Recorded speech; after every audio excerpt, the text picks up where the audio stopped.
Thanks to everyone who's joining us tonight. My wife Stephanie, my sister Haley, and her husband Jason are honored to chair this event. They're also both 7 months pregnant, so it's been thus far a very exciting year for us. For those who are new to the American Society for Yad Vashem, we are a community in concert with Yad Vashem in Jerusalem. Our mission is to perpetuate the remembrance of the Holocaust through education, research, and documentation.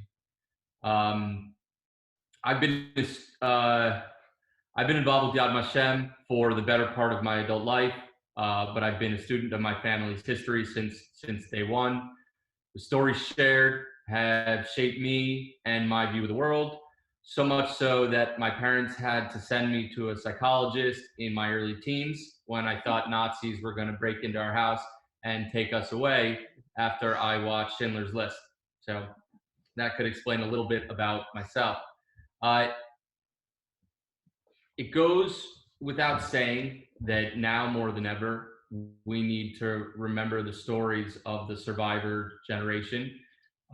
We need to remember that at the time, most didn't believe that ideas of hate and anti-Semitism could turn into genocide. And as the world changes and social media, instead of facts, dominate headlines and dictate global sentiment, it's incumbent upon our generation to be the voice for the people and the stories. So I think that's the most important point that I'd like to make. Just through the lens of what we've seen in the past few months, and I think that's what makes tonight and these sort of efforts and the efforts of communities like Yad Vashem and the American Society for Yad Vashem so important. So with that, I'd like to thank Denise Hirschberg. Denise was recently appointed the head of Yad Vashem for the Southeast region. So for any New Yorkers like myself and my wife who recently moved down to the Florida area and you'd like to be involved, please reach out to Denise. Also, always Jill Goltzer, who's the head of the Young Leadership Committee, for helping to organize and keeping everyone on track. And lastly, and most importantly, I'm honored to introduce our speaker tonight, Pieter Kohnstam, who's volunteered his time to honor his friend Anne Frank on her 97th birthday. Not only does Pieter have 92nd. 92nd birthday, not only does Pieter have a very inspiring story of resilience and survival, but the one thing that stood out to me in meeting Pieter was that his message to me was that this is not about him. It's about honoring Anne's story, validating her words, and discussing how her genuine courage and hope, has inspired so many throughout the world. And with that, I'll turn the floor over to Pieter. So thank you again for joining. Thank you, Pieter. And enjoy. Well, good evening, everybody. And I'm naturally very honored and touched by the invitation to be the first, so to speak, lecturer of Yad Vashem America's first foray into a virtual young professional event. In addition to the fact that, as Andrew has said, Yad Vashem opened its first office that I know of in Boca Raton to deal with 4 southern states. And so this is very exciting. So I want to thank all the Drazins, everybody, all 4. Congratulations, Stephanie, on your being expecting. I hope soon you will have a nice baby. And Denise, naturally, who is the one that got me originally involved, and Jill. And I'm ready then to give this to my wife, who's going to be the clicker tonight. And let's get a show on the road.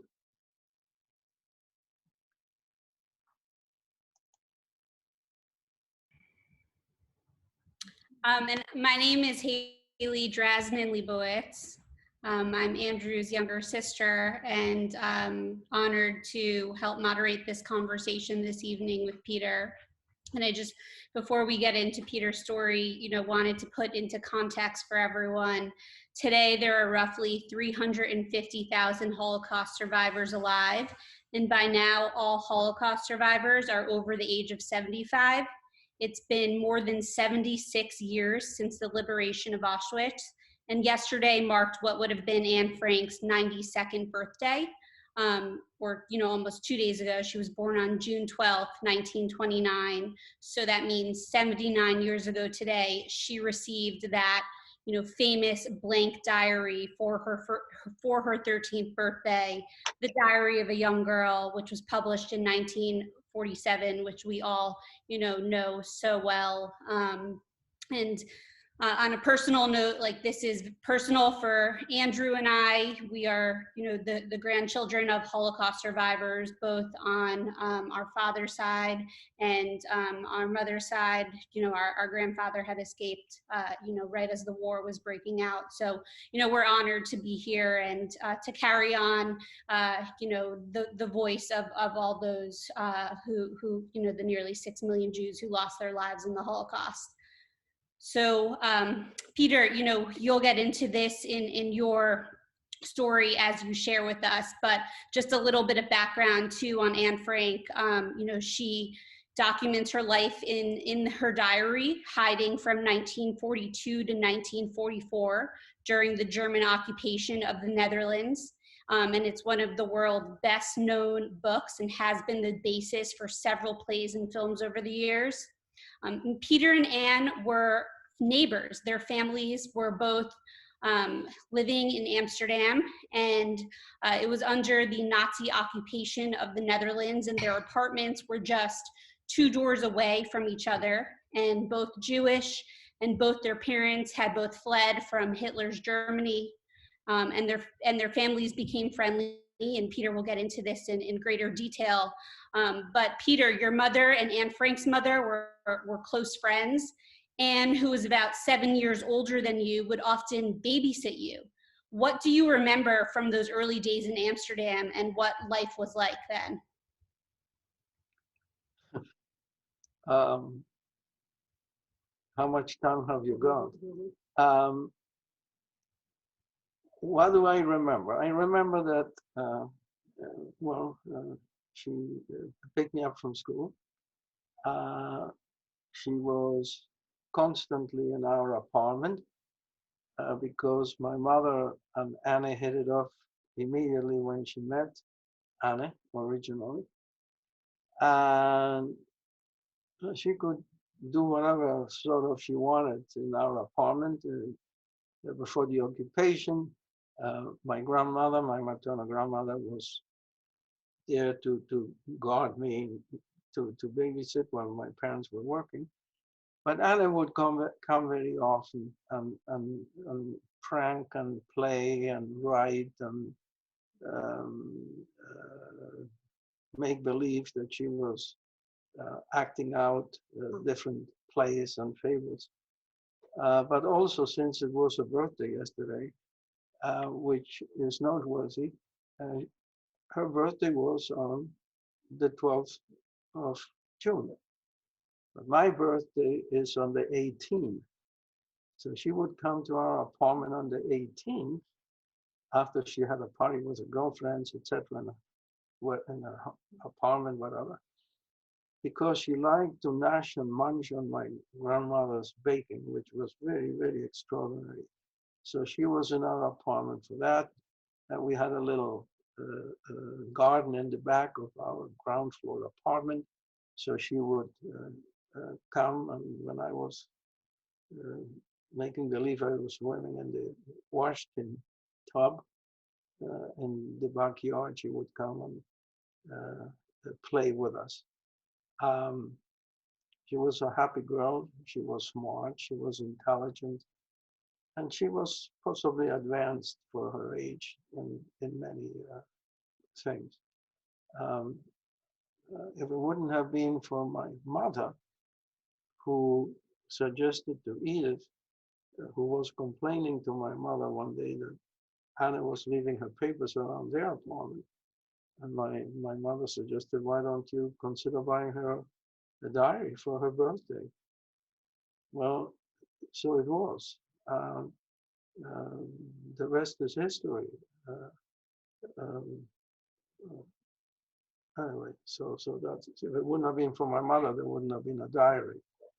So that's about it at this moment. Wow. And, you know, when the Nazi persecution of the Jews in the Netherlands really became intolerable, you and your family, you were forced to leave. You were just 6 years old. You know, everyone in your community really was ordered to go to a railroad station to be transported to a camp. And now we all know the Franks went into hiding, you know, in a concealed room behind a bookcase in the building where Anne's father, Otto, had worked. But you and your parents decided to leave Amsterdam and you went to Argentina. And you, you know, you talk about it in great detail in your book, A Chance to Live. But, you know, tell us about the escape journey now and walk us through these slides you have for us here. All right, let's go through the slides.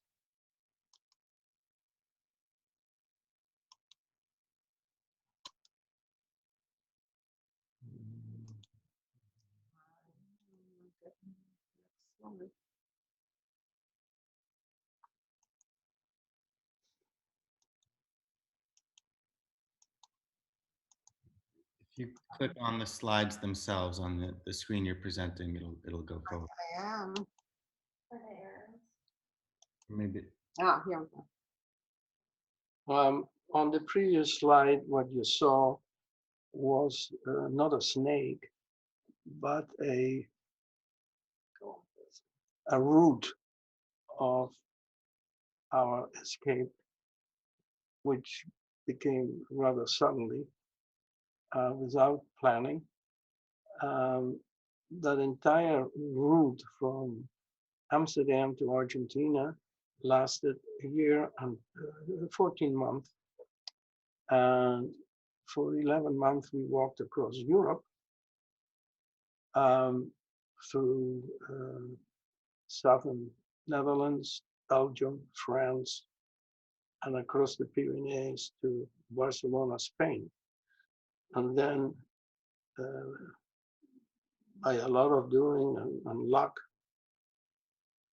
with no money, we were put on steerage on a ship to Argentina, and that sailing took 2 months.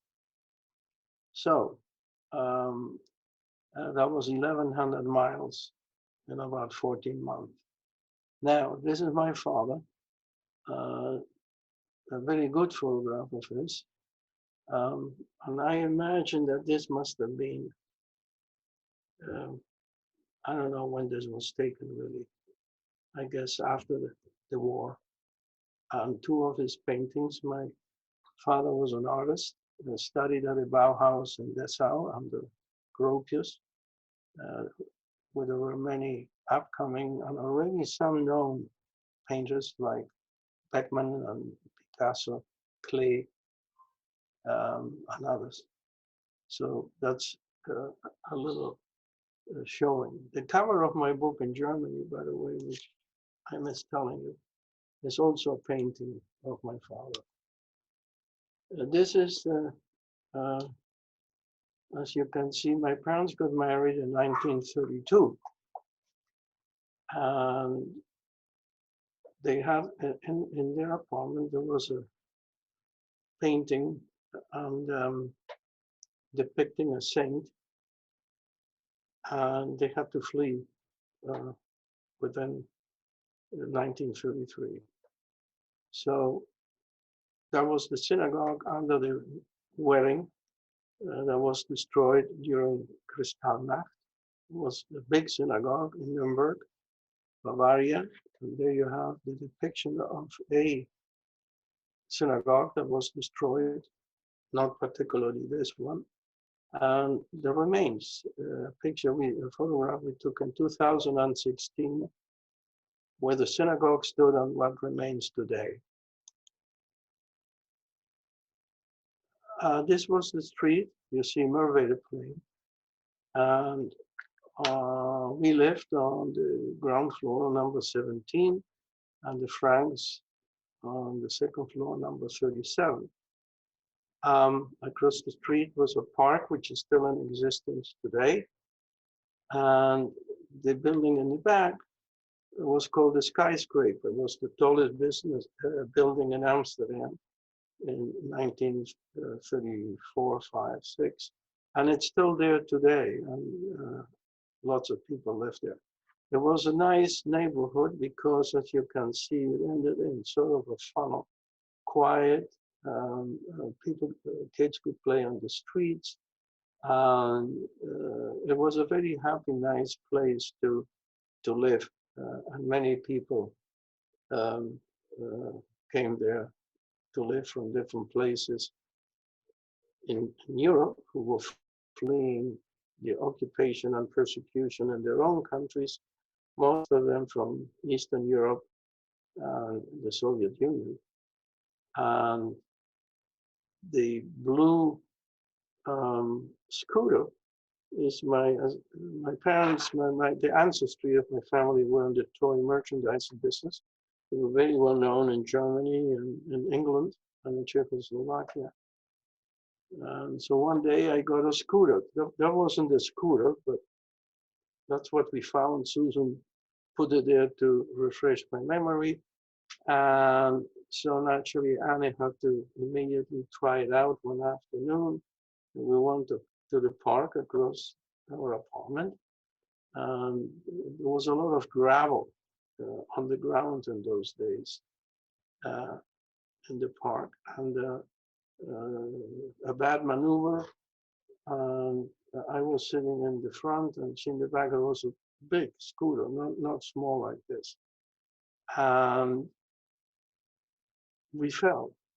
And I opened the bottom of my chin, and actually that started bleeding profusely. And the bleeding was worse than the injury.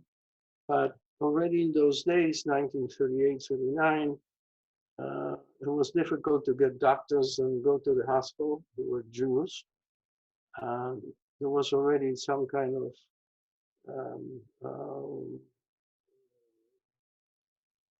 control over the Jewish people, etc.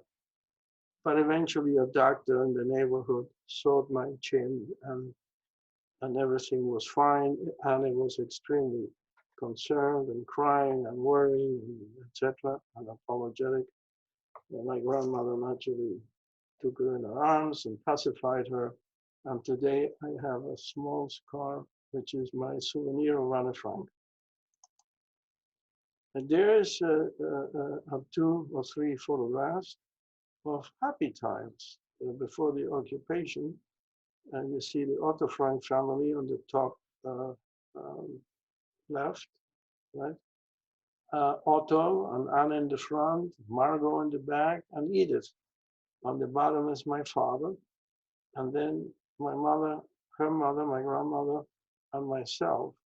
And you can see how the men and the women really, everybody was dressed very, very well. There were no jeans and t-shirts and things. People just dressed all the time. You've seen this photograph many times of Anne, and the other photograph on the right is also known.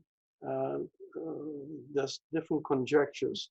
We feel that she's looking down to our garden from the back window in her apartment. Our apartment, as I had indicated, had a little garden in the back.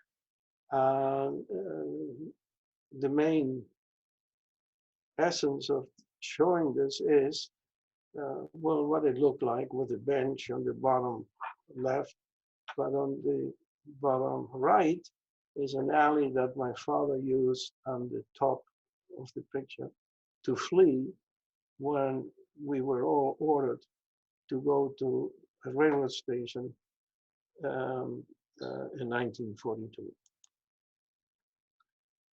The diary that Edith bought for Anna's birthday, there you have it. On the wall on the top are some photographs, but there were many more photographs that she had of.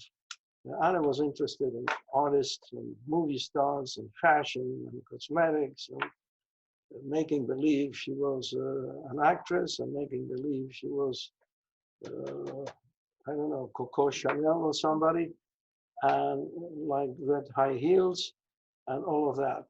We don't see that on the picture on the wall, but if you go to the annex, there are more pictures. And on the bottom, naturally, is 2 pages in her handwriting of the diary that she was writing.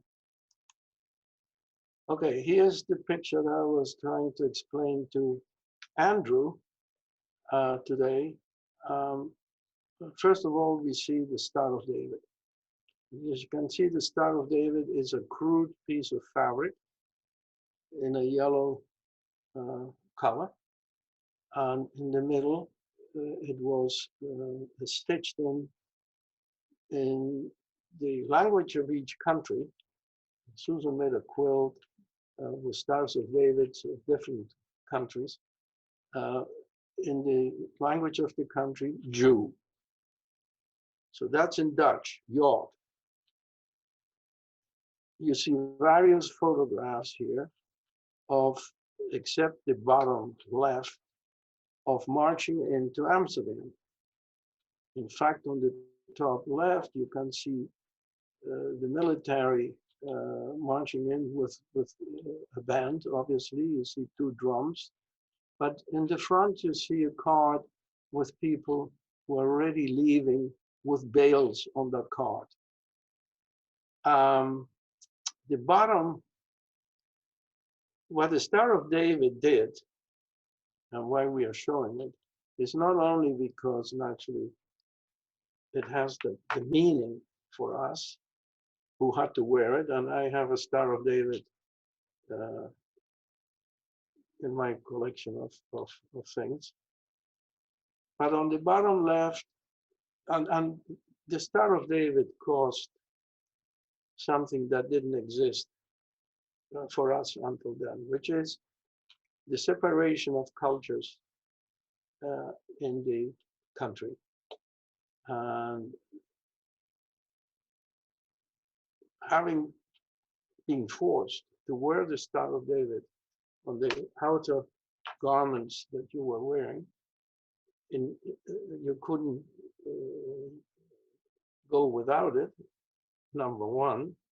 And number two, you needed it because if you needed to buy something in a grocery store or had to go to a bank or whatever, you wouldn't be taken care of if you didn't have the Star of David, which on the other hand, many stores didn't want to sell you or deal with you because A, they were afraid of being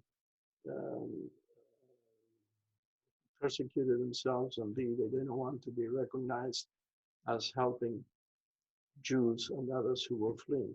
It caused a big impression on me because the Netherlands had always been, and still is today, a country of good, nice, friendly people. And if you went on the streets, now suddenly people didn't say hello to you, didn't smile, spat on you. Some even made some nasty remarks.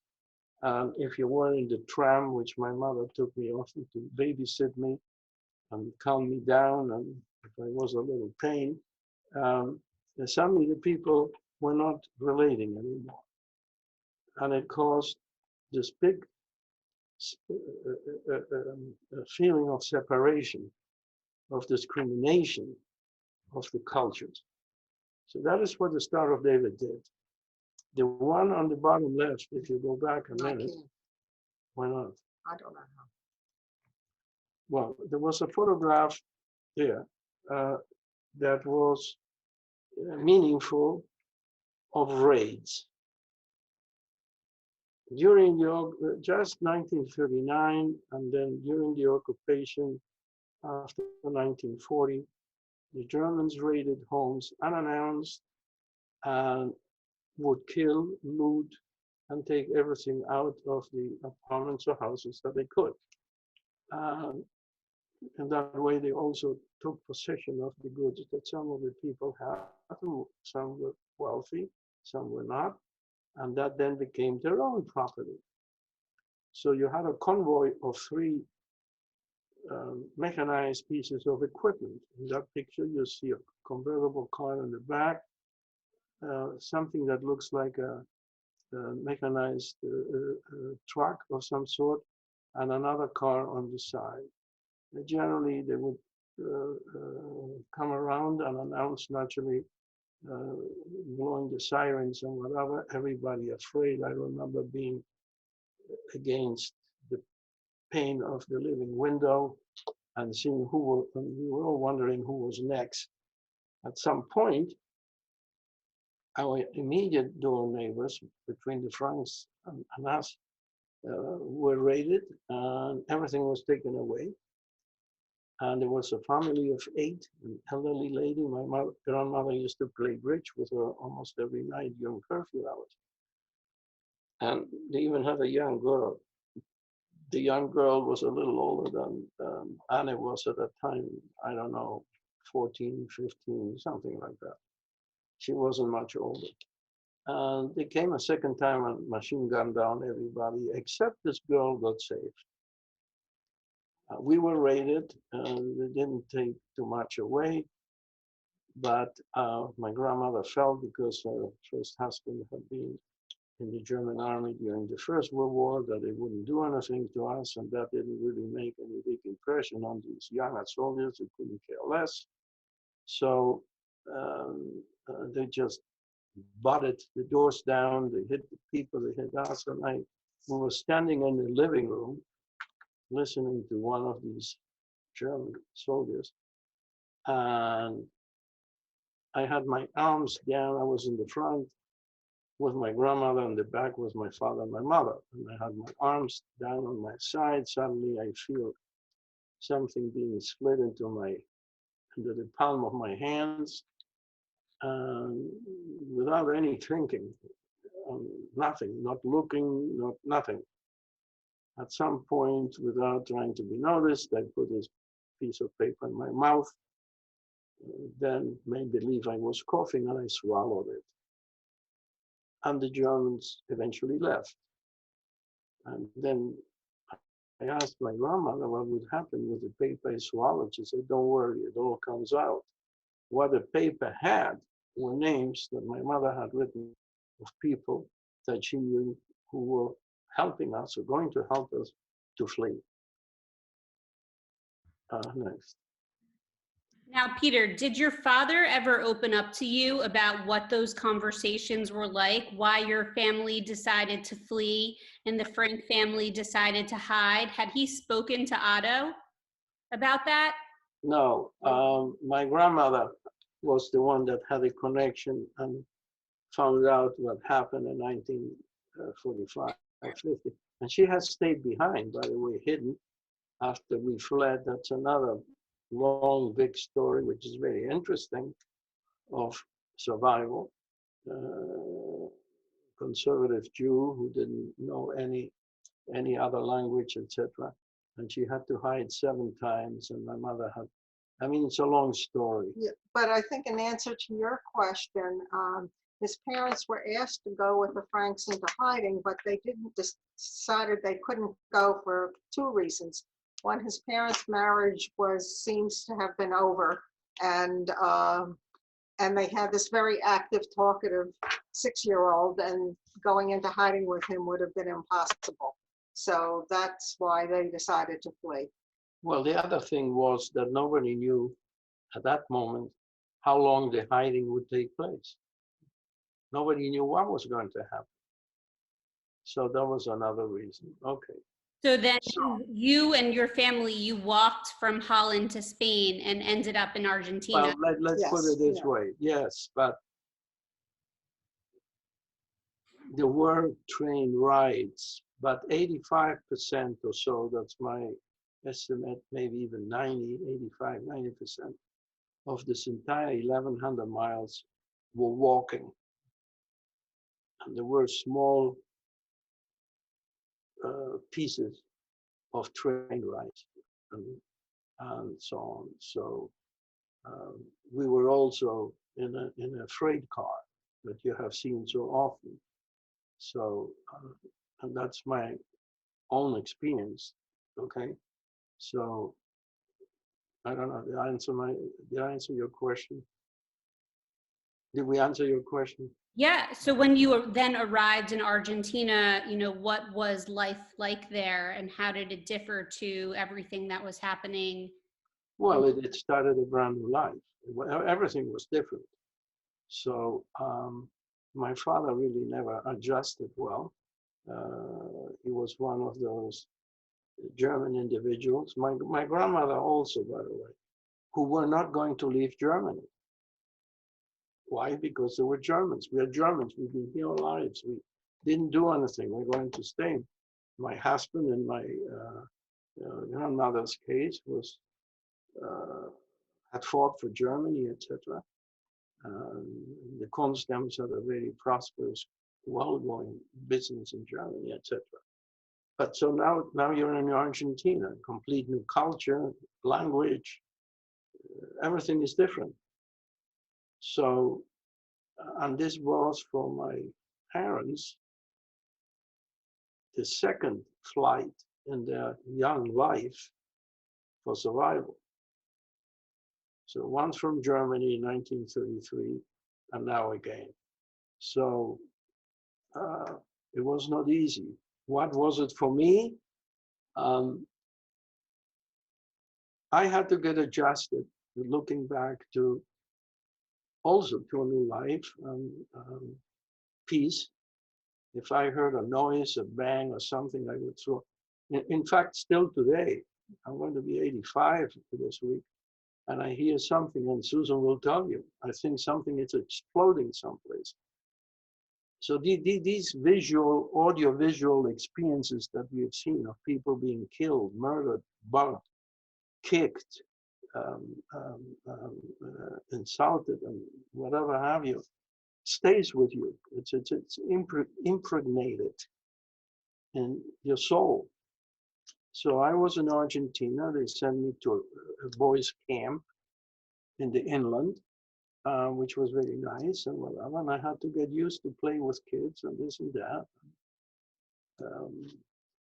I think I did pretty well. I learned how to horseback ride and this because it was a province with horses, And there were many other Jewish boys there. Not that I cared or knew one way or another. And that's about how my feelings looking back. There was no other, Did you think about Anne Frank in hiding and her family when you arrived in Argentina? When did you sure. find out Yes. that the Franks were Well, arrested by the Gestapo in 1944 and taken to concentration camps? we thought and revisited, certainly with my mother, the story constantly. And she was amazed that I would remember names of places and names of people. And I still do. So that's, yes, that was there. And that was with us. I mean, how can you forget it? And we know Anne and her sister, Margot, they were transferred from Yeah, Auschwitz we knew all of that. to Bergen. My parents played bridge during curfew hours with the Franks almost every night. And they had to slide themselves against the wall of the two apartments in Amsterdam. The streets were heavily guarded. We had to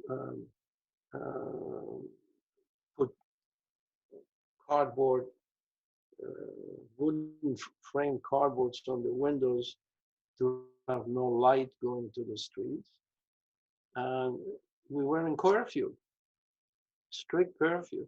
But they, we would go and play, well, they would go and play bridge. I was on the floor sitting, and the men were talking, and that is how Otto invited my parents to go to the hiding place, which really at that time, nobody knew about it. This was a big secret that he confided this to my parents. So, and we know that Anne Frank's father, Otto, he was the only survivor of the Frank family. correct. He returned to Amsterdam after the war to find Yes, Anne's diary, which was saved by his secretary correct. to its publication in 1947. It was saved by niece, and she put it away and hid it. And she felt that if they were coming away, she was going to hand it to whoever came back. And when Otto was the one, she gave it to him. And did your family ever reconnect with Otto? And when was the first time that you read Anne No, Frank? my grandmother reconnected, but through somebody else. I don't know who. My grandmother had a big communication network, which other way would be called gossip. And she was kept. I kept informed, and she informed us. I remember when she came and told us that she got news that the Franks had been killed, and Anna died of typhus, and that Otto was safe.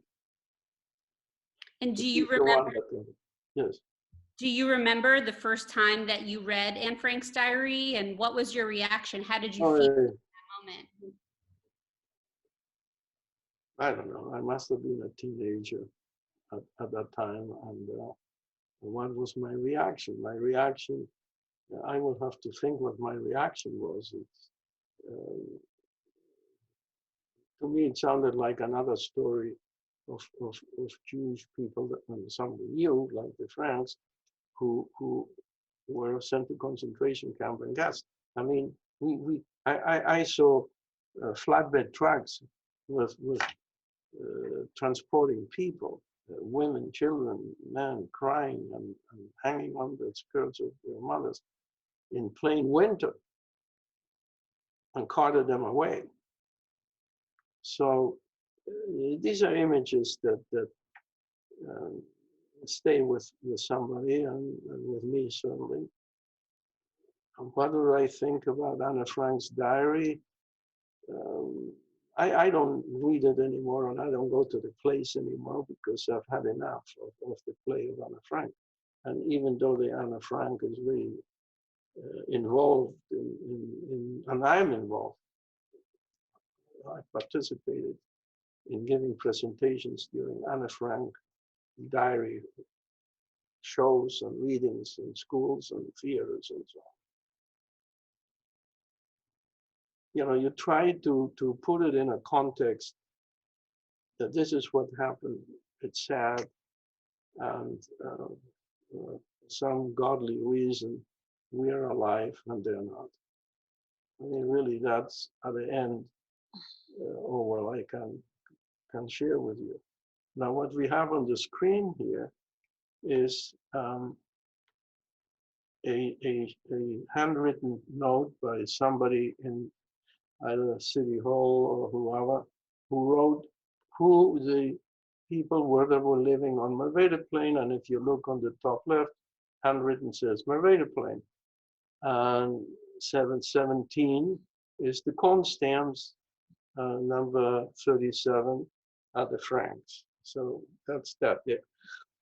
The map that you're seeing, I let Susan tell the story. Well, the map is the city of Amsterdam, and the red, where the red mark is where most of the Jews were living.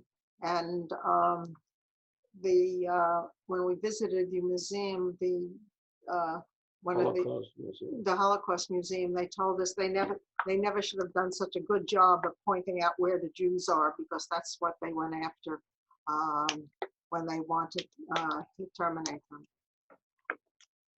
This is a very interesting picture. Peter said he recognizes the teacher in the middle of the picture and the principal over to the left. He believes this is the school he attended.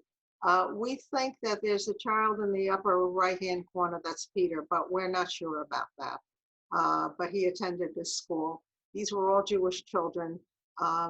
We were told the picture was taken after the Kohnstams left Amsterdam. So if that was the case, most of these children never even survived. On the other hand, if it is the picture, Peter is in the picture and it looks like him to me, but we don't know. This is the letter that was sent to the people who lived certainly on Merwede Plain and surrounding areas, which was a order forced by the Germans, sent by the Central Jewish Emigration Department of Amsterdam, believe it or not, and I'll repeat, the Central Jewish Office for Emigration. So a Jewish organization that was forced by the Germans to send this order out, which was, we were supposed to be, there was a number, as you can see, etc. And we were supposed to go to a railroad station, as I think Haley said. And this was 1942 at midnight. And this, on the left side, is the translation allowing what people could take to the station. The place we were going to be transported to is called Westerbork, which some of you have heard, which was a way camp. It's still in existence today. It's a prison. And from there, weekly transports to either Auschwitz in Poland or Theresienstadt in Czechoslovakia were sent, about 650 people in each transport weekly. So I'm not going to read through what was allowed. You can see that maybe on your screens. Naturally, once you got to the concentration camps, what you were carrying was taken away, and women were sent into one line to one place, men and others, seniors to another, children to another, sick people were disposed of. So we were supposed to be transported to Theresienstadt, by the way. So after some time, we found out that in that particular rounding, there were about 1,500 people that had been sent this instruction, and only 750 went to the station. The other 750 fled, among them the Franks and the Kohnstams. But we were persecuted into Paris by some Gestapo people who were trying to still round up those who had fled. This is an interesting picture to give you an idea. From where we went, how the red line on the two maps on the left, from Amsterdam, Maastricht was our first place, and then from Maastricht all the way through France until Barcelona. The lady on the left top at a younger age, Gerda Leske, is the one who was mentioned in the paper that I had to swallow.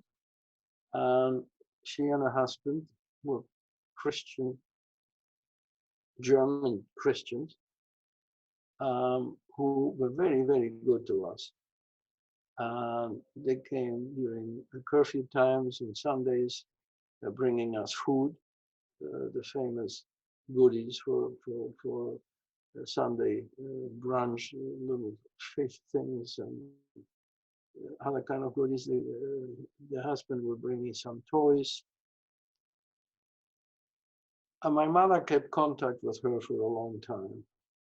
Now they had 2 dress stores, at least in Holland, one in Amsterdam and one in Maastricht. That is why we went to Maastricht.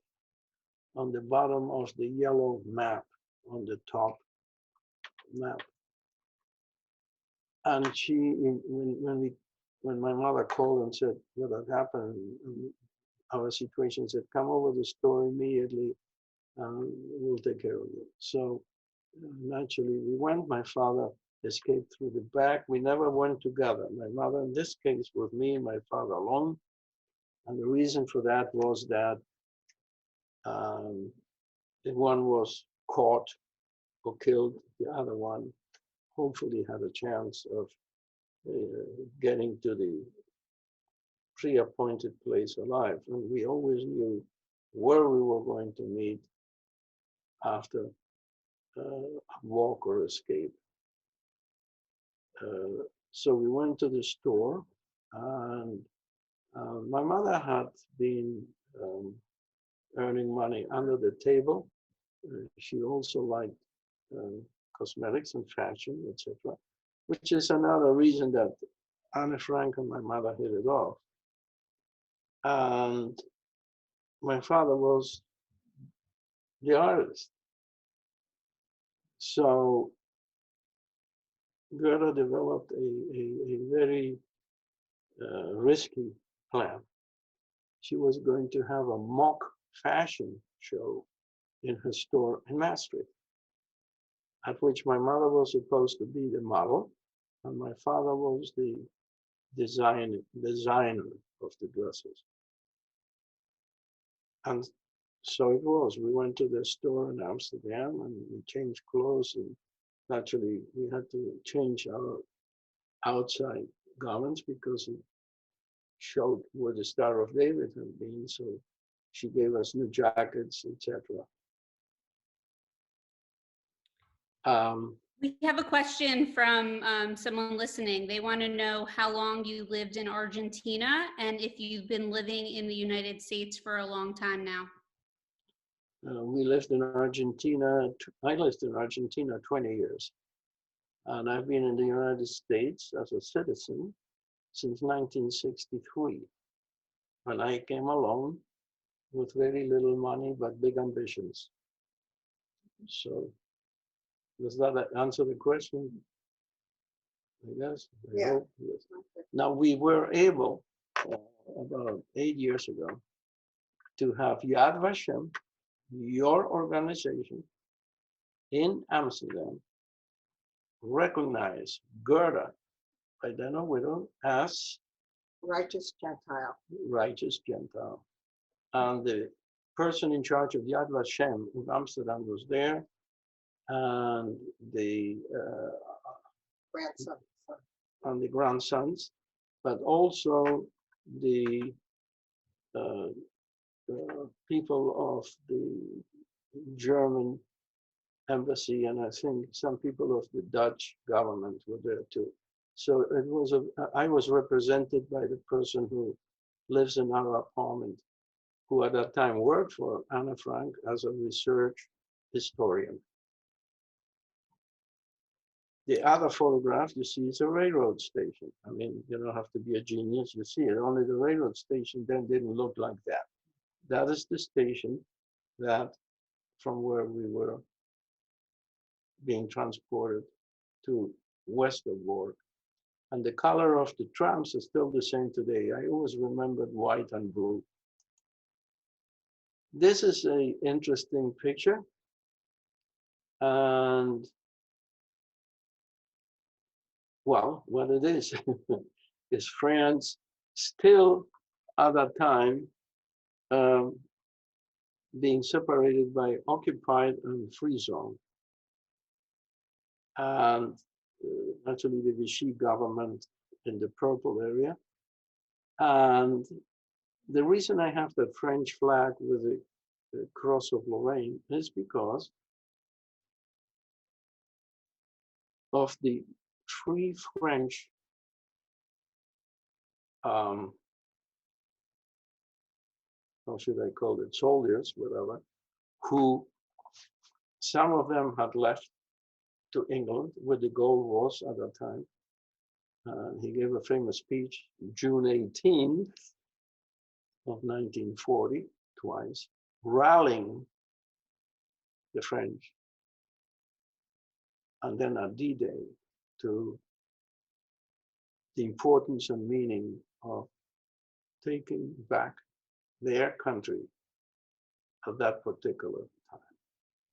As we only have just a few minutes left, I just wanted to ask you, what message do you have for all of us here today who are listening, not to get into politics at all, but obviously with the growing rise of anti-Semitism, how can we make sure that your story lives on and that we remember the more than 6 million Jews who died in the Holocaust? As a Holocaust survivor, what are your thoughts on this? First of all, I think, and I believe that's what I've been doing, is to educate, especially the young people, but also the adults. It is very important to know what happened and why things happened, which to a great extent, if we read statistics from various Jewish organizations in America, certainly, is vast how many people do not believe the existence of the Holocaust, concentration camps, and what have you. And I happen to be a witness of the Holocaust, among other things. The other thing is that we combat ignorance with knowledge. And that is one of the things that we've done and are doing at Anna Frank. And we are very much involved in different education programs in America and overseas with our sister organizations. And we have to continue this fight. There's no secret of where we are in America and in Europe these days. Noteworthy, just as a side example, Germany today congratulated Israel, the new government, and this was the foreign minister, stating that they will always be there for Israel. Now this is today, this is Germany. I'm still being accused by many people that how can I go to Germany, which we did 3 years ago or 2 years ago, among other times. So to the younger people, if they're listening, is, and even the adults, but the younger people, is not to be indifferent. Speak out and speak up. And don't let it go and just say, well, whatever, and downplay things. This is a time to stand up and be recognized. And as I said, not to be indifferent. I hope I have answered the question. Yeah, Peter, thank you very much. It's a powerful message, and your stories of perseverance and resilience is amazing. So we appreciate the time, and thank you to your lovely wife Susan as well for being the clicker, but obviously a lot more. And if anyone wants to look up Peter, they can go. If you search your name on Google, it'll take you to your website, and you can get to your book through there. And again, thank you for making the time and being one of the voices that we need to remember. And we make a promise to you that our generation and the younger people that will try everything in our power to make sure they do remember the history of what we went through, and that we won't be indifferent. So thanks again. We appreciate it. We think that Can I make one suggestion? Sure. A quick suggestion. This is your first foray, if I understand it correctly, in giving and presenting